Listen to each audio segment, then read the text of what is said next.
ഇദാ തമ്മ അംറുൻ ദനാ നഖ്സുഹു തവഖഅ സവാലൻ ഇദാ ഖീല തമ്മ.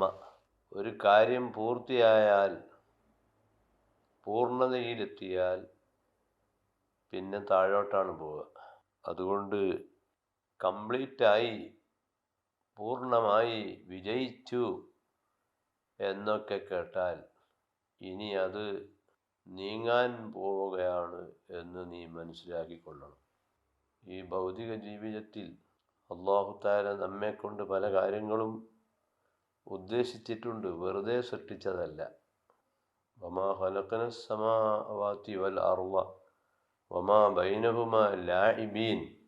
ഈ പ്രകൃതിയിൽ ഒരു വസ്തുവിനെയും വെറുതെ സൃഷ്ടിച്ചതല്ല. ഓരോ വ്യക്തിയെക്കൊണ്ടും ചില കാര്യങ്ങൾ അല്ലാഹു തആല ഉദ്ദേശിച്ചിട്ടുണ്ട്. ആ ഉദ്ദേശിച്ചതിൽ ഏറ്റവും പ്രധാനപ്പെട്ടത് മനുഷ്യൻ അല്ലാഹുവിന് വഴിപ്പെട്ട് ജീവിക്കുകയും അവൻ്റെ പരിധിയിൽപ്പെടുന്ന, അവന് സാധിക്കുന്ന വിഷയങ്ങളിൽ ഏർപ്പെട്ട് അത് നല്ല രൂപത്തിൽ ആക്കി തീർക്കുകയും ചെയ്യുക എന്നതാണ്. അതാണ് ഖിലാഫത്ത്. ആദ്യത്തേത് ഇബാദത്ത്. ആ രണ്ട് കാര്യങ്ങൾ നിർവഹിക്കാൻ ഓരോ വ്യക്തിയും പരമാവധി ഉത്സാഹിച്ച് മുന്നോട്ട് നീങ്ങിക്കൊണ്ടിരിക്കുമ്പോൾ കുറേ സാധിച്ചു, കുറേ വിജയങ്ങൾ കരസ്ഥമാക്കി. എന്നാൽ ആ മനുഷ്യൻ ചിന്തിക്കണം, ഇനി താഴോട്ടാണ് പോവുക.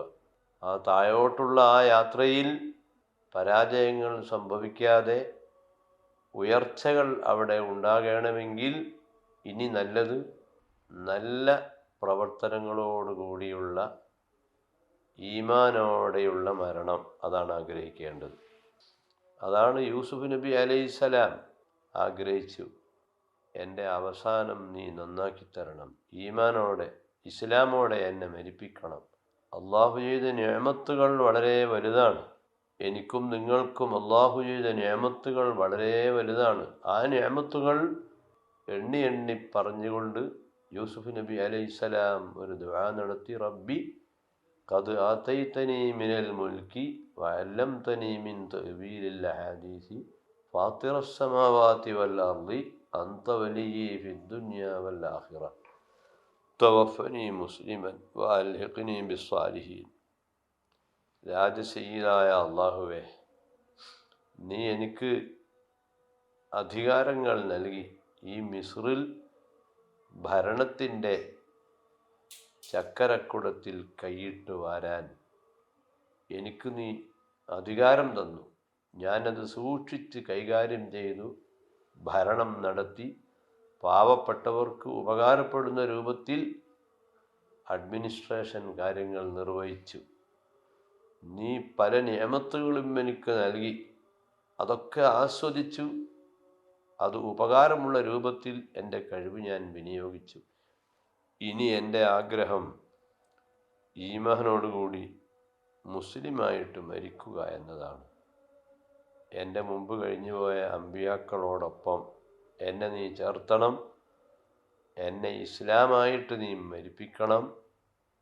ഈ ആയത്തിൻ്റെ വ്യാഖ്യാനത്തിൽ പണ്ഡിതന്മാർ രേഖപ്പെടുത്തി, മുസ്ലിമായി മരിക്കാനുള്ള ആഗ്രഹം അത് ജീവിതത്തോടുള്ള നിരാശ കൊണ്ടുള്ള പ്രാർത്ഥനയല്ല. ജീവിതത്തെ മടുത്തിട്ട് ഒരു ദുആ ഉണ്ട്, എന്നെ മരിപ്പിക്കണേന്ന്. ആ ദുആ വേണ്ട. മറിച്ച് ഈ ജീവിതത്തെക്കാൾ മധുരമുള്ള ഒരു ജീവിതമാണ് എനിക്ക് പരലോകത്തുണ്ടാവുക. മുഅ്മിനായ മനുഷ്യനാണെങ്കിൽ അവൻ്റെ ആഗ്രഹം ഏറ്റവും കൂടുതൽ ഉയർച്ചയിലേക്ക് എത്തലാണ്. അതിനുള്ള വഴി ഈമാനോടുകൂടി മരിക്കലാണ്. അത് അള്ളാഹു ഉദ്ദേശിച്ച സമയത്ത് ആണല്ലോ ആ മരണം ഉണ്ടാവുക. നമുക്ക് ഉണ്ടാക്കാൻ കഴിയില്ലല്ലോ. വമാ കാന ലി നഫ്സിൻ അൻ തമൂത ഇല്ലാ ബിഇദ്നില്ലാ. ഒരാൾക്കും അള്ളാഹുവിൻ്റെ അനുവാദമില്ലാതെ മരിക്കാൻ കഴിയില്ല. അള്ളാഹു സുബ്ഹാനഹു വ തആല ഇബാദത്തുകൾ നിർവഹിക്കാനും ഈ ഭൂമിയിൽ നമ്മുടെ പരിധിയിൽപ്പെട്ട മേഖലകളിലെല്ലാം നന്മ ഉണ്ടാക്കിയെടുക്കാനും അഡ്മിനിസ്ട്രേഷനുമായി ബന്ധപ്പെട്ട കാര്യങ്ങളിൽ നമ്മളെക്കൊണ്ട് കഴിയുന്നതൊക്കെ ചെയ്യാനും അങ്ങനെ അവസാനം ഇസ്ലാമായി ഈമാനോടുകൂടി മരിക്കാനും നമുക്കെല്ലാം തൗഫീഖ് നൽകട്ടെ. അസ്സലാമു അലൈക്കും വറഹ്മത്തുള്ളാഹി വബറകാതുഹു.